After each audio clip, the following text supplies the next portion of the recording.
Bom, os editores costumam dizer que o meu programa é um dos grandes promotores da venda de livros no país, o que me deixa muito, muito satisfeito. E também achei que era justo eu promover o meu livro dentro do meu programa. Você é um dos que mais vende livros. Por isso, hoje, eu estou nervoso, porque, em vez de eu entrevistar, eu convidei uma pessoa para me entrevistar, que é um tremendo entrevistador, jornalista, escritor e bonito. Também, que isso também ajuda.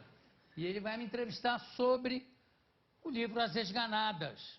Ninguém melhor para fazer isso do que ele, meu amigo Pedro Bial. Venha pra cá!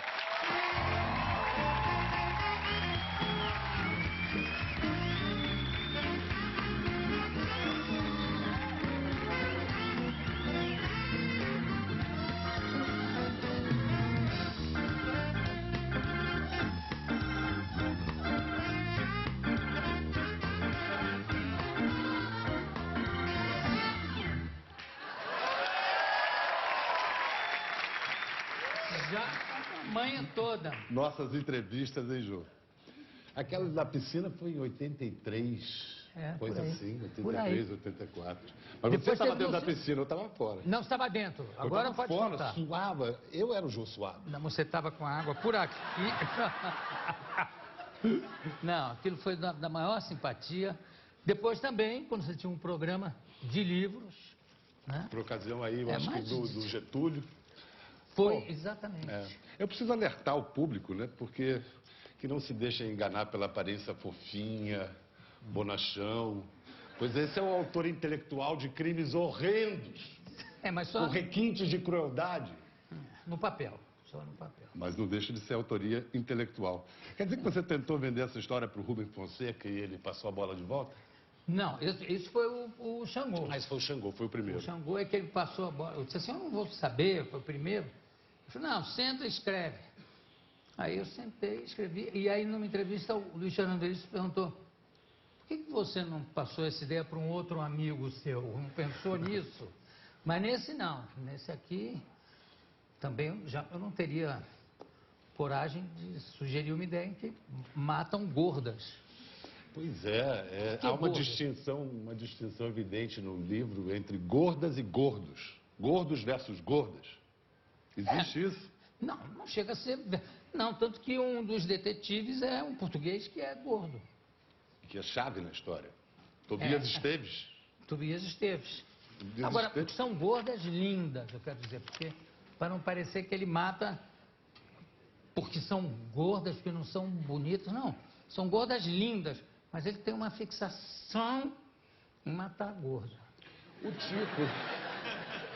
Bom, ou abalofadas, Tem uma ou as série. corpulentas, atoucinhadas, sebáceas, chorumentas, sem falar dos olhos porcinos. É bonito isso. Aquele olhinho bem... Quem sabe olhos porcinos aí? O que é porcino? Olhos... O Zé Vilca, certamente. Porquinho. Eu tô suando aqui de nervoso. De porquinho, hein? Eu tô suando de nervoso aqui. Nervoso porque... Ah, Jô. Eu quando eu tô aí, fico calmíssimo aqui, que eu fico nervoso. Tá onde a sua bunda mora.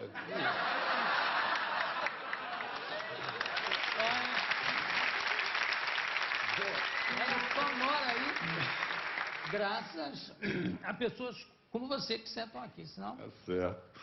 O título é um achado, As Esganadas. O título, para você como escritor, é a primeira ou a última coisa que você põe? Olha, nesse caso foi a primeira. Mas o Xangô foi a última, né? Porque é um título tão esdrúxulo, Xangô de Baker Street. Aliás, eu sempre brinco isso com o Ziraldo, porque o Ziraldo disse assim, um livro com esse título não vai vender um livro. Aí quando acabou de vender, quando estava nos 500 mil, eu liguei para ele para agradecer a sugestão. Agora, esse aqui foi de cara, quando eu falei as gordas que se entupiam de comida e tal, digo, e que morrem por causa disso, inclusive, né? Ficam esganadas. Então, pintou logo As Esganadas. Eu tinha pensado também uma coisa semelhante, assim, nem me lembro mais. Quando pintou As Esganadas, eu falei, é isso aí. Eu me arrisco a dizer que é o seu melhor livro. E Obrigado, obrigado. o Luiz Schwartz, da Companhia das Letras, ele está com grande expectativa e não acho que é por acaso. Quando eu achei muito bonitinha a frase que o Luiz construiu para falar da mulher dele, da Lilian, disse que ela editou a minha cabeça. Quem edita a sua cabeça, Jô? Olha, tem uma editora que continua editando a minha cabeça, sempre que é a Flavinha. Nós estamos separados há alguns anos, mas como o Wilker criou uma frase maravilhosa, é uma separação que não deu certo. Vocês se veem assim numa base quase diária, né? Ou pelo menos uma vez por semana? Não, a gente se vê pelo menos 1 ou 2 vezes por semana e a gente se fala diariamente, né, por telefone. Ela me critica muito. Demais até. Ela é a sua primeira leitora ou é o Wilton? Não, ela é juntamente com o Wilton, são os 2 primeiros leitores. Porque são os 2 leitores, talvez, mais pentelhos que eu tenho, né? O único que é mais pentelho ainda é você, quando leu o Xangô. Que na primeira edição ele foi me entrevistar e disse assim, tem um erro de concordância aqui na primeira página. Eu me arrependo tanto, achei tão... Não, mas não adianta. 150 mil exemplares vendidos. Tem um erro de concordância na primeira página. Mas aí na segunda edição dos corrigido. outros... Mas eu tenho vergonha quando eu lembro disso. Não, mas não tenha vergonha. Agora, você fez um negócio nesse livro? Porque passa por várias fases de revisão. Depois, Márcia Coppola, que é da Companhia das Letras, que ela é... O Hélio Gaspar disse que ela devia ser ministra da Economia, porque ela não deixa passar nada. Deixou passar, que não adianta, não adianta. Você constrói essa história das esganadas de um jeito muito curioso, porque numa história de assassino, a grande pergunta é quem matou, como matou. Você, na terceira página, você diz em minúcias, em detalhes, tudo sobre o assassino, qual era o método, as maquinações, a origem da loucura dele, da psicopatia. É porque tem dois tipos. Agora eu vou saber o que tem nessa caneca. Tem 2 tipos de livro policial. Tem um que é o livro de mistério, como era o Assassinatos da Academia, que você só descobre quem é o assassino no final. O outro é o livro de suspense, o thriller, como O Silêncio dos Inocentes, todos os filmes e livros do Hannibal, que você já sabe quem é o assassino. Mas o suspense é ir descobrindo como é que ele vai matando, como é que ele vai acabar, como é que vai terminar aquilo. Mas o importante é a trama, não descobrir quem é o assassino. Porque geralmente o livro de mistério, Agatha Christie é especialista nisso, né? Mas chega uma hora que começa a se repetir, pelo menos na minha cabeça. E geralmente você engana o leitor, né? Para conseguir chegar no final, sem revelar quem é. Então, dessa vez, não. Eu botei o assassino, sobretudo que eu achei que o assassino, mal comparando como o personagem do Hannibal, o personagem do assassino era fascinante demais. Aí ele foi tomando conta do livro, Joelho. De fato Você disse que você tem a história pronta na cabeça, e só quando você tem a história pronta na cabeça, você senta-se para escrever.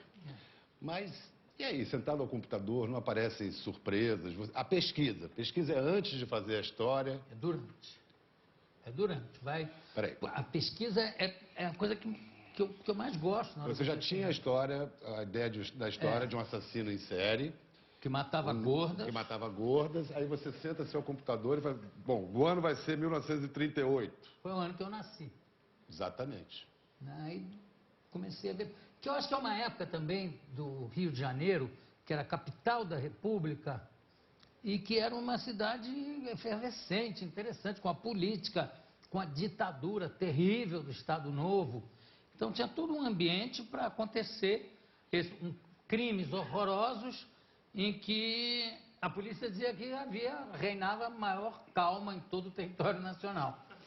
Agora, a pesquisa é o seguinte, você você vai atrás, sei lá, de qualquer detalhe, detalhe musical. Aí você começa a pesquisar sobre tal música.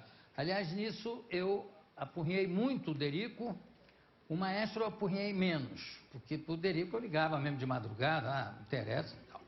Mas, e o Derico também tem a dona Mercedes, mãe do Derico, tem o mesmo nome da minha mãe, que é craque, é professora de piano, sabe de tudo, né? Então eu pegava uma coisa no computador e aí você vai ficando doido. Uma coisa te leva a outra, te leva a outra, de repente você está longe daquilo que você pesquisou. Outro que me ajudou... O Xangô, quando você fez, você tinha uma equipe de pesquisa, de pesquisadores. Tinha Agora você não precisa Ângela mais... da Costa e tinha todo o pessoal da equipe de pesquisa da editora Abril. Na época eu escrevia na Veja, e aí eu alugava eles demais. Porque ainda não existia o Google, né? O Google realmente é uma facilidade. Não, e vou te contar, aliás, recomendo para quem quiser ler o livro do Jô assim, As Esganadas, eu li com o computador ao lado e cada canção, cada música, cada peça musical, eu ia no YouTube e ficava lendo ao som da música que era da música da sequência. Porque são sequências, você escreve cinema. Fez um filme, olha. Vem com trilha sonora já o livro. Nisso também, na área da ópera, quem me ajudou muito foi o Caio, que trabalha aqui conosco, é jornalista, e que entende muito de música e é fascinado por ópera. Aí quando eu fui pesquisar o Wagner, a ópera, eu também descobri coisas que eu não suspeitava, porque eu não sou um seguidor de ópera. Então, a primeira vez que estreou a ópera, a grande ópera, a série do Anel do Nibelungo, etc., que a obra completa tinha 15 horas. Já pensou você sentar a bunda num teatro? Só a abertura de algumas centenas de compassos, como é que é? 4 minutos? 4 minutinhos antes de abrir a cortina. Eu já tinha ido para casa, realmente. O Lula teria dormido nos 2 primeiros minutos. Aí eu dou razão a ele. Na pesquisa você acaba acontecendo coincidências, assim, você escolhe um ano e aí as coisas, uma coisa começa a puxar o fio para outra. Muito. E, por exemplo, eu não vou dizer para não revelar a surpresa. Então não vou dizer. Ah, mas eu tô querendo estragar a surpresa, ou pelo menos atiçar a curiosidade. Por exemplo, você vai procurar um tipo de luta, acaba descobrindo outra. Você vai pesquisar uma música, acaba descobrindo outra. Você quer saber sobre impressões digitais, aí você descobre coisas que... Incrível. Como é que era o nome do neurologista que criou a lobotomia em Portugal? O Egas Muniz. Egas Muniz.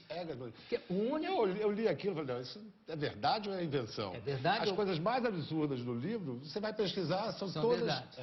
Todas fatos. O Egas foi o único português a ganhar um prêmio Nobel de Medicina, que inventou a lobotomia, que era uma cirurgia feita com um picador de gelo e um martelo, aqui no lobo frontal, pá! E aí o sujeito ficava... Há até a ilustração de uma paciente. As ilustrações, como é que você trabalhou as ilustrações do livro? São pontuais, são poucas, mas... Era olha aqui a lobotomia. Olha, lobotomia. Olha que simpatia. Depois fica calminho. Uns não chegam a ficar tão calmos porque ele tomou 7 tiros de um paciente e não morreu, ficou de cadeira de roda e continuava a ensinar. O Egas? O grande Egas. E tinha uma coisa que, aliás, não está no livro, logo depois teve um americano que gostou disso e inventou o lobotomóvel, que era o seguinte, ele ia no automóvel com essa aparelhagem, que era muito simples, e ia de estado em estado fazendo lobotomia nas pessoas. Você vê que coisa prática. O jeito ficava idiota, assim. Lobotomia a domicílio. Ou em domicílio, como se gosta, como se fala hoje. Outra coisa, síndrome de Nagali. Totalmente... Verdade. Fato, verdade. Não fala muito dela. Eu gostei tanto para descobri-la. Então vamos falar do cactus tocha peruana. Que maravilha. 10 vezes mais mescalina do que o peiote. A tocha peruana. Você viu que eu já ouviu falar na tocha peruana? Eu vi sim, relativo a sexo. E a galhofa? A galhofa. Sensacional. A galhofa. Acho que é galhofa uma luta é portuguesa. zombaria, não é, não. Galhofa é um wrestling, um É. wrestling português. Que é feito de uma maneira. Criado Eu conto em transmontano, detalhes, mas luta transmontana. É. E é luta tradicional. Quais são os dicionários que você consulta mais? Sinônimos, analógico, durante a escritura? Acho que sinônimos. Porque às vezes você pensa uma palavra, eu não sei se te acontece isso, você também escreve, a palavra não vem. Aí você começa a pensar em sinônimos, o que pode ser, o que pode, como é que fica, e aí você acha um sinônimo, né? E aí você por esse sinônimo, você sapeca no dicionário de sinônimos e você aí descobre a palavra que você estava pensando. Era isso. Mas que agora eu não queria. quero mais, agora eu quero a outra. Também, às vezes também. É. Isso aconteceu mesmo em tradução. Você sabe que eu traduzi a Cabra ou Quem é Silva, que o protagonista era o Zé Wilker, e tinha lá Epifania. E eu fiquei na dúvida, a gente chegou a discutir isso, o ensaio se era Epifania ou Epifânia. Na dúvida, eu botei alumbramento. Intertrigens. Intertrigens essa eu fui lá no dicionário. Ah, Alguém sabe aqui na plateia? Intertrigem? Assadura. Coisa muito comum. Em gordas. Em gordos. as gordas devem saber. Eu confesso que eu não sabia. Por exemplo, você Porque isso dá sabia nas dobras, né? gastrimargia? Essa não está nem no dicionário. Essa é literatura médica mesmo. É, exatamente. Isso foi o pessoal que eu entrevistei aqui de autópsia, Instituto Médico Legal. Depois eu até agradeço no livro que Sinônimo mexeu em de algumas... gula. É, Pecado que você nunca eu praticou. nunca cheguei perto Nunca disso. chegou perto. Não. Eu como por vontade mesmo. Agora, quem é que arrisca aí o que é circuncisfláutico? Aristarco, cujo apelido é impublicável. É verdade. É um sujeito sorumbático, né? Um É. sujeito Porque é isso? circuncisfláutico. É aquela triste, figura... sorumbático, um pouco É. talvez metido, Taciturno, pretensioso, né? taciturno. É. Exato. Mas o apelido aqui é bom. O apelido, você pode falar nesse horário? Você pode tudo aqui. Não, eu li o livro e eu confesso que conforme ia chegando no fim, as minhas gargalhadas começavam a ficar mais altas. Aí ele apresenta um sujeito que é o Aristarco... Como é que é o sobrenome do Aristarco? Você lembra? Não lembro. Pois é. Eu sei que ele é magro, trabalha, sisudo. trabalha numa funerária e tal. Também conhecido como cu de veludo. Porque ele era um gay muito delicado, muito... Que bonito isso, né?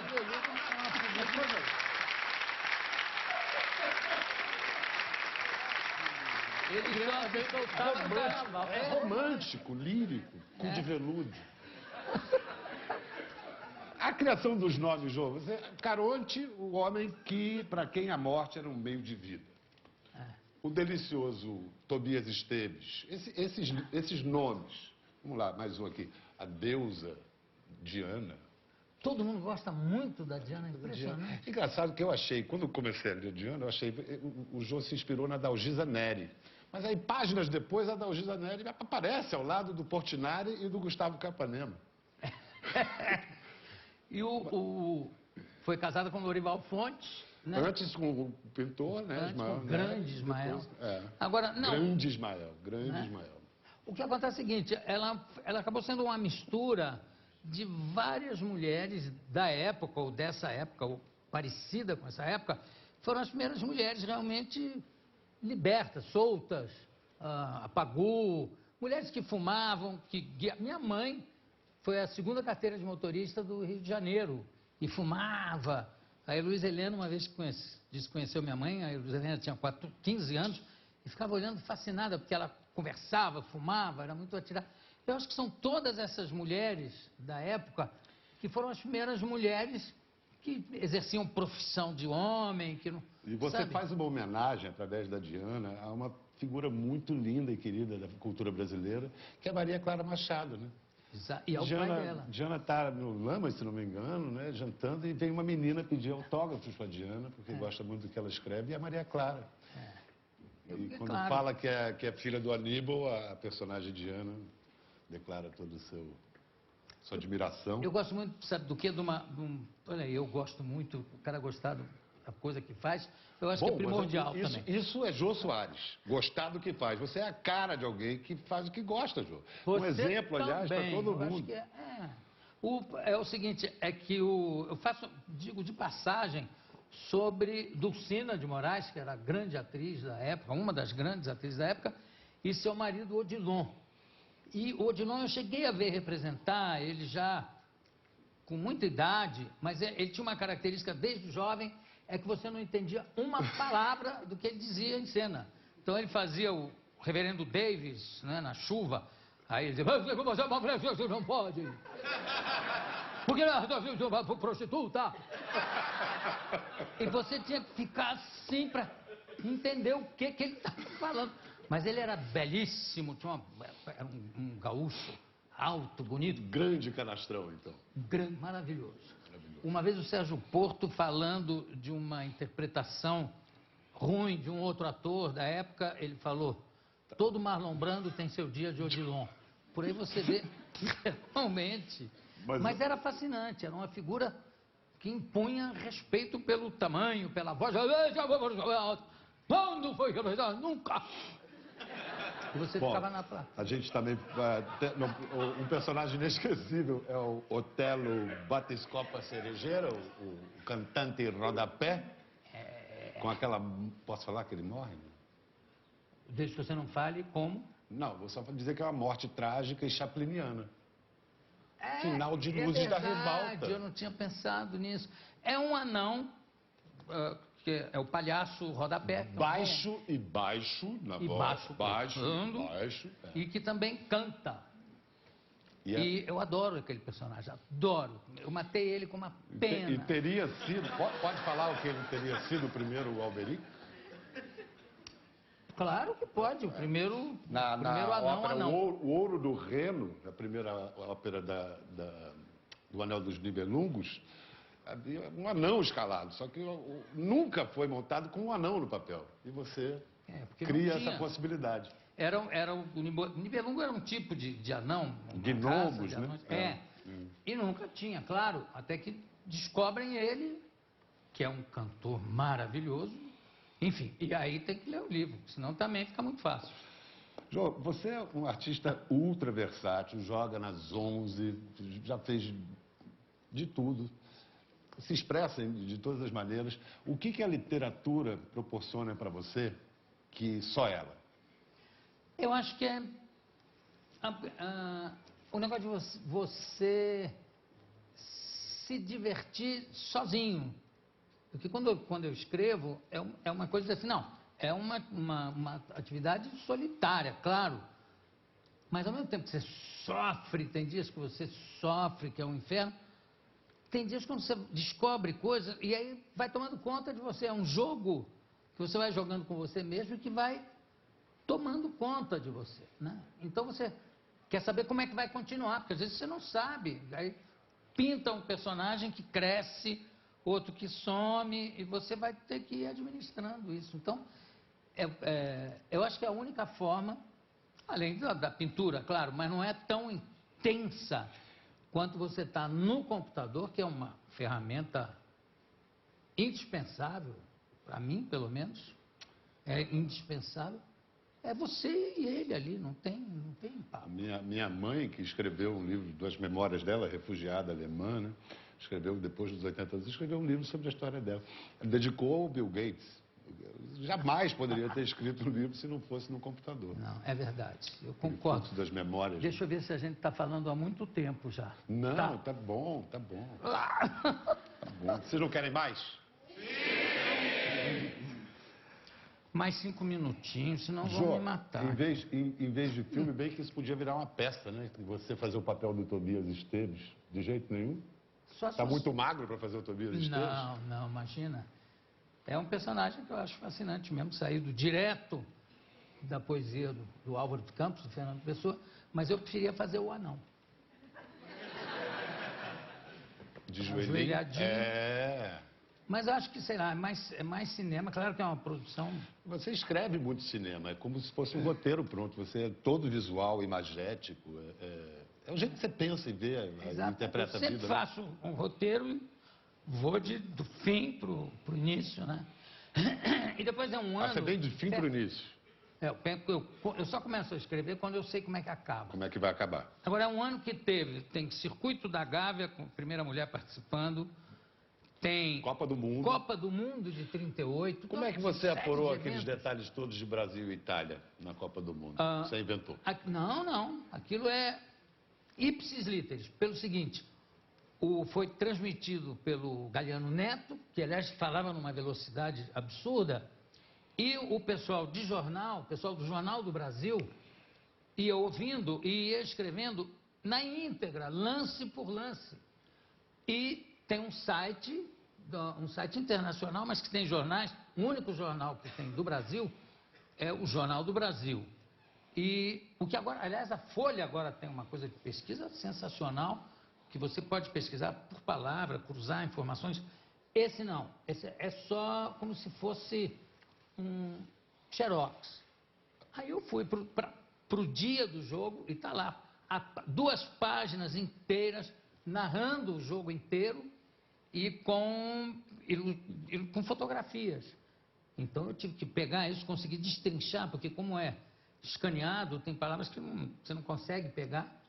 E aí eu vi o jogo. O leitor assiste também, né? O leitor entra ali, tem um ritmo maravilhoso. O Melo Noronha é fluminense. É claro. Delegado responsável pela investigação. Agora, tem alguns detalhes que me tem a impressão que é da sua cabeça mesmo. Por exemplo, a mão antiga da Voluntários da Pátria, da Rua Voluntários da Pátria. É verdade. Da praia para o Jardim Botânico. Verdade. Ao contrário de hoje. Latim, foi de São Bento? Não. Aquele latim macarrônico que você inventou ali? Não, o latim macarrônico mas tem toda uma parte de latim que eu me socorri de um entrevistado, que ele vai ficar com ódio de mim, porque agora eu entendo que a pessoa, quando não lembra o nome, fica com raiva, que é um amigo do Caio, Mário Viário. Ainda bem que me disseram aqui no ponto. Mário Viário, que é professor de latim. Aí eu mandei primeiro umas coisas que eu mesmo tinha traduzido, e ele comentou com o Caio, essa frase eu não sei onde ele arranjou, mas isso é impossível, isso não faz o menor sentido. E aí ele me mostrou como é que seria, etc e tal. Umas frasezinhas, se você quiser fazer algum comentário. Essa daqui, mais vale ser solteirona em Sintra do que apedrejada inteira. Uma pérola de Tobias Esteves. É um provérbio português, que eu inventei, claro. Mais vale ser solteirona em Sintra do que apedrejada inteira. Causa e consequência. Diz-me com quem andas, se não for eu, não vou. A ausência de provas não é prova de ausência. Isso aí é teoria do Ockham. Isso aí é verdade. O homem é o único animal capaz de sentir nojo. Isso é meu. Eu acho que é mesmo. Você não vê um sapo com nojo do outro, né? E olha que sapo dá nojinho, né? Dá. Ser gordo ou se achar gordo são 2 coisas diferentes. Totalmente. Toda mulher se acha gorda. Toda mulher acha que está 2 quilos, precisa perder 2 quilos. Toda. Quando se elimina o impossível, o que resta, por mais improvável que pareça, tem de ser a verdade. Isso aí é Ockham e usado muito por Sherlock Holmes, Conan Doyle, que se baseava muito na teoria, na navalha de Ockham, que era esse negócio exatamente do mais simples, do mais óbvio, que não tinha sobras. E também o meu personagem seguia muito por ele. Se cada espectador do seu programa comprasse um livro, estava bom, né? Eu acho. Eu não precisava nem ser 2, bastava 1. É apenas razoável, né? Um livrinho. Bom, eu conversei com o Jô Soares. Também gostei. Daqui a pouco a gente volta.